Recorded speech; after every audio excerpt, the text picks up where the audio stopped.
Warahmatullahi wabarakatuh. Halo sahabat pendidik dan juga teman-teman setia pendengar podcast kita. Apa kabar semuanya? Semoga selalu sehat, semangat dan terus berjuang untuk dunia pendidikan kita. Nah, hari ini kita sudah siap dengan obrolan yang pastinya seru banget nih. Tema kita adalah pengembangan kurikulum di SD. Kedengarannya serius ya, tapi tenang, jangan khawatir. Kita akan ngobrol dengan santai, penuh canda dan juga tetap bermakna. Sebelum masuk ke inti, aku mau kenalin tim kita dulu nih. Kameramen kece kita ada Muldia yang siap mengambil angel terbaik, dan editor andalan kita ada Jamil yang akan mengubah perekaman ini menjadi mulus tanpa adanya noise-noise aneh. Adapun bintang tamu kita hari ini yang narasumber kita yang luar biasa ada Kak Nurul Askia.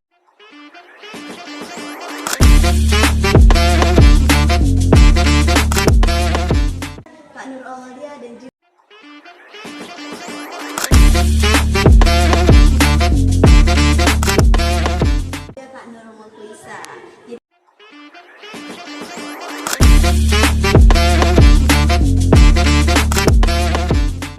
Jadi siap-siap ya, kita akan mengupas habis bagaimana sih kurikulum SD dikembangkan biar sesuai dengan zaman sekarang. Kita langsung saja masuk ke pertanyaan pertama ya.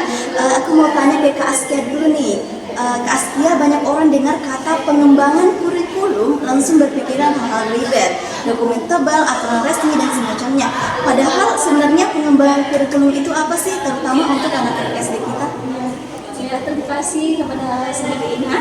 Ya, karena kita membahas tentang kurikulum ya, kita melihat secara umum kurikulum itu sebagai langsung kita pikirkan, oh ini kurikulum itu ribet. Padahal kalau kita lihat secara langsung, kurikulum itu sederhana saja. Dari kurikulum saja kita lihat, kurikulum adalah bagaimana cara kita merancang ulang pembelajaran agar relevan dengan perkembangan zaman dan kebutuhan siswa yang saat ini penuh serba digital, ya kan?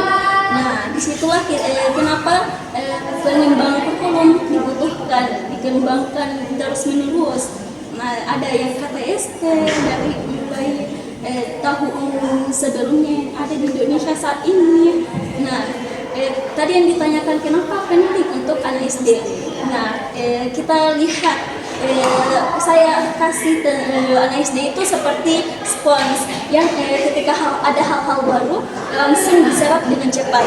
Nah, misal kalau kurikulumnya itu hanya itu saja, hanya monoton, tidak dikembangkan secara langsung. Nah, di situ anak-anak akan ketinggalan zaman dan tidak cepat bosan dan tidak paham bagaimana itu digital, bagaimana keadaan sekarang.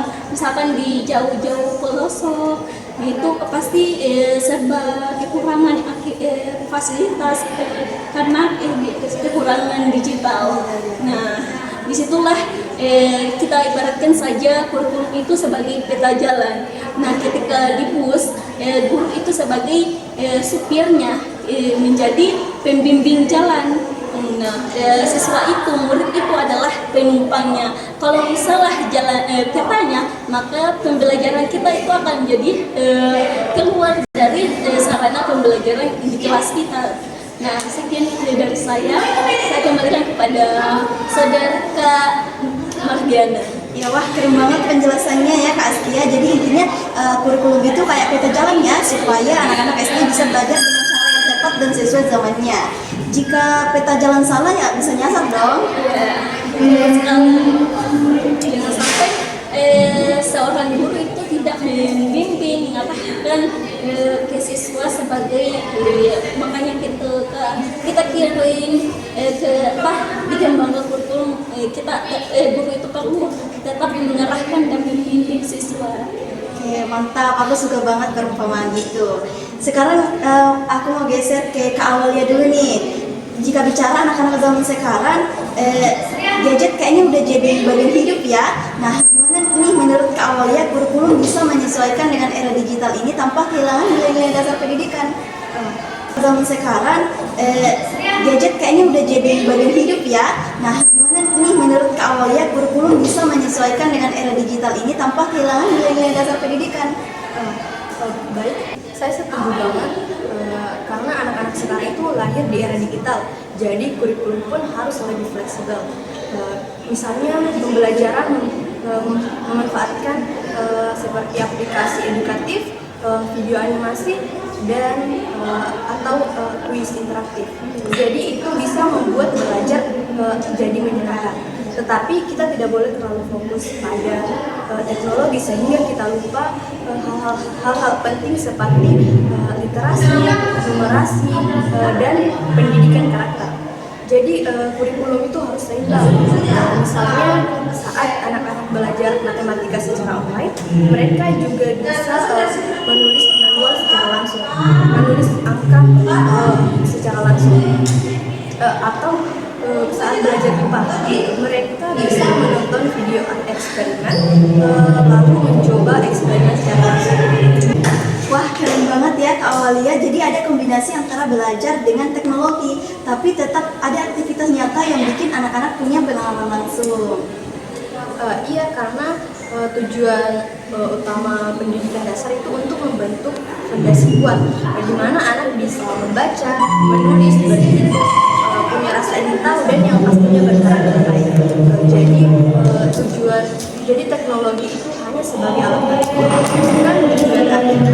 Wah, setuju banget nih sama Kak Awalia. Jadi jangan sampai anak-anak pintar main HP doang tapi lupa sopan santun, begitu ya? Betul sekali.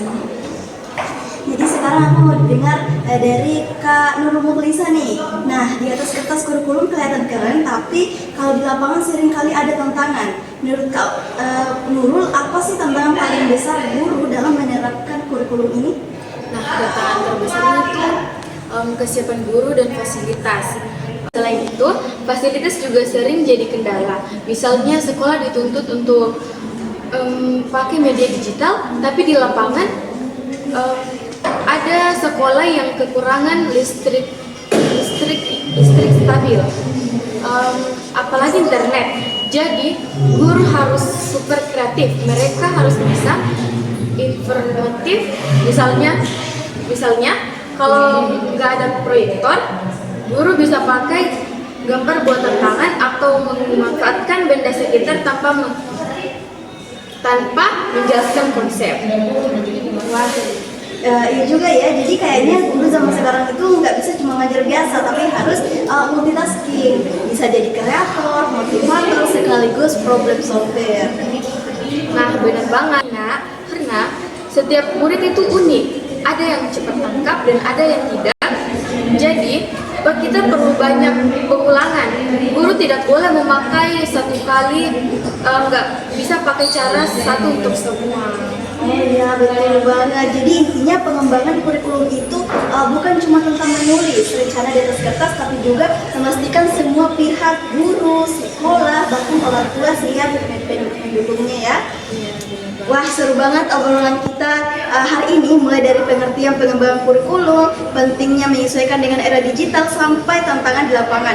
Luar biasa banget insting dari Kak Askia, Kak Awalia, dan juga Kak Nurul nih ya.